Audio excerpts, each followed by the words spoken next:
ನೋಡಿ ಯಾವ ಥರ ಇದಾವೆ ಪರಿಸ್ಥಿತಿಗಳು. ಆ ಕಷ್ಟ ಎಲ್ಲ ಇಂಥವು ಕೊಡಬೇಕು. ಈ ಶ್ರಮಕಾರರು ಏನಿದ್ದಾರೆ, ಈ ಶ್ರಮಜೀವಿಗಳೇನಿದ್ದಾರೆ, ಸರ್ಕಾರ ಅವರನ್ನು ಪ್ರೋತ್ಸಾಹಿಸಬೇಕು. ಎಲ್ಲರನ್ನೂ ಸೋಂಬೇರಿಗಳನ್ನಾಗಿ ಮಾಡೋದಲ್ಲ. ಇಂಥ ಸಂಘಟನೆಗಳು ಮಾಡ್ತಾ ಇವು ತಪ್ಪು ಅಂತ ಹೇಳೋಕ್ಕಾಗಲ್ಲ. ಅವರ ಹಕ್ಕದು. ಅವ್ರಿಗೆ ತೊಂದರೆ ಆಗಿದೆ, ಅವ್ರು ಮಾಡ್ತಾಯಿದ್ದಾರೆ. ಕೆಲವ್ರಿಗೆ ತೊಂದರೆ ಆಗಲ್ಲ, ಚೆನ್ನಾಗಿದ್ದಾರೆ. ಇನ್ನು ಕೆಲವರು ಎದುರ್ಕೊಂಡು ಸುಮ್ಮನೆ ಇರ್ತಾರೆ. ಇನ್ನು ಕೆಲವ್ರಿಗೆ ಹಿತಾಸಕ್ತಿ ಇರಲ್ಲ, ನಾವು ಮಾಡಬೇಕು, ನಮ್ಮ ಸಂಘಟನೆಗಳಿಗೆ ಏನಾದರೂ ಆಗಬೇಕು, ನಮ್ಮ ಸಮುದಾಯಗಳಿಗೆ ಏನಾದರೂ ಆಗಬೇಕು ಸರ್ಕಾರದಂತ ಹೇಳ್ಬಿಟ್ಟು ಅವರಿಗೆ ಹಿತಾಸಕ್ತಿ ಇರಲ್ಲ, ಅವ್ರು ಸುಮ್ಮನೆ ಇರ್ತಾರೆ. ಇವರು ಬೇಕು, ನಮ್ಗೆ ಅನ್ಯಾಯ ಆಗಿದೆ ಅಂತ ಹೋಗಿದ್ದಾರೆ.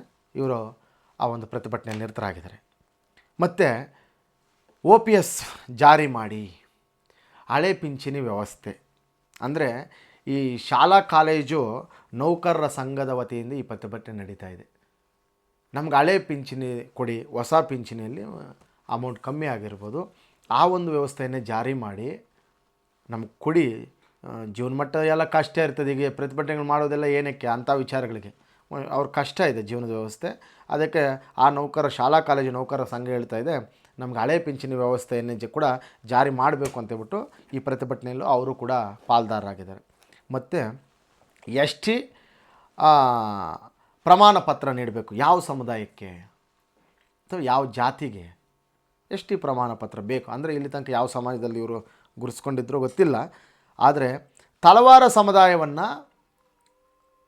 ST ಕ್ಯಾಟಗಿರಿಗೆ ಸೇರಿಸಬೇಕಾಗಿದೆ ಅಂತೇಳ್ಬಿಟ್ಟು ಅವರು ಕೂಡ ಪ್ರತಿಭಟನೆಯಲ್ಲಿ ನಿರತರಾಗಿದ್ದಾರೆ. ಯಾಕಂತಂದರೆ ಈ ಕುಲಶಾಸ್ತ್ರೀಯ ಅಧ್ಯಯನಗಳಿಲ್ಲದ ಕೆಲವು ಜಾತಿಗಳನ್ನು ST ಪಟ್ಟಿಯಲ್ಲಿ ತೆಗೆದು ನಮಗೆ ತಳವಾರ ಅಂತಕ್ಕಂಥ ಒಂದು ಸಮುದಾಯಕ್ಕೆ ST ಕ್ಯಾಸ್ಟ್ ಇನ್ಕಮ್ ನಮಗೆ ಕೊಡಬೇಕು ಅಂತೇಳ್ಬಿಟ್ಟು ಇವರು ಪ್ರತಿಭಟನೆಯಲ್ಲಿ ನಿರತರಾಗಿದ್ದಾರೆ.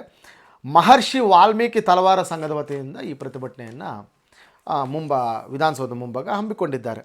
ಜೊತೆಗೆ ಒಳ ಮೀಸಲು ಮರು ಆದೇಶ ಪರಿಶೀಲನೆ ಮಾಡಬೇಕು.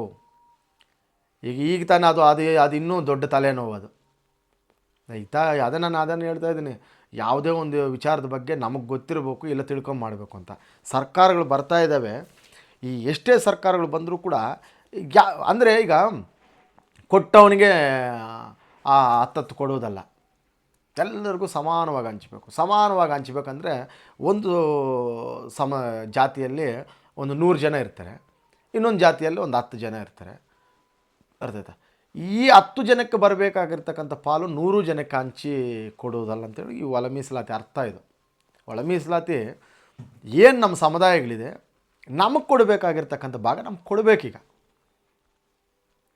ಅದು ಪರಿಸ್ಥಿತಿಯಲ್ಲಿ ಈಗೇನಾಗಿದೆ, ಈಗ ಒಬ್ಬ ತಂದೆಗೆ ಎಷ್ಟೇ ಮಕ್ಕಳಾಗಿದ್ದರೂ ಪಾರ್ಟಿಷನ್ ಡೀಡಲ್ಲಿ ಈಕ್ವಲ್ ಭಾಗ ಬರುತ್ತಲ್ಲ, ಹಂಗೆ ಎಷ್ಟೇ ಭಾಗ. ಈಗ ದೊಡ್ಡ ಹೆಂಡ್ತಿಗೆ ಒಬ್ಬನೇ ಮಗ, ಚಿಕ್ಕ ಹೆಂಡ್ತಿಗೆ 2 ಮಕ್ಕಳು, ಆ ದೊಡ್ಡವನಿಗೆ ಒಂದು ಭಾಗ, ಚಿಕ್ಕವ್ರಿಗೂ ಇಬ್ಬರಿಗೂ ಸೇರಿ ಒಂದು ಭಾಗ, ಆ ಥರ ಇಲ್ಲ ಈಗಿರ್ತಕ್ಕಂಥ ಕಾನೂನಲ್ಲಿ ಈಕ್ವಾಲಿಟಿ ಭಾಗ. ಸೊ ಅದನ್ನು ಈ ಒಳ ಮೀಸಲು ಬಂಜಾರ ಹಕ್ಕು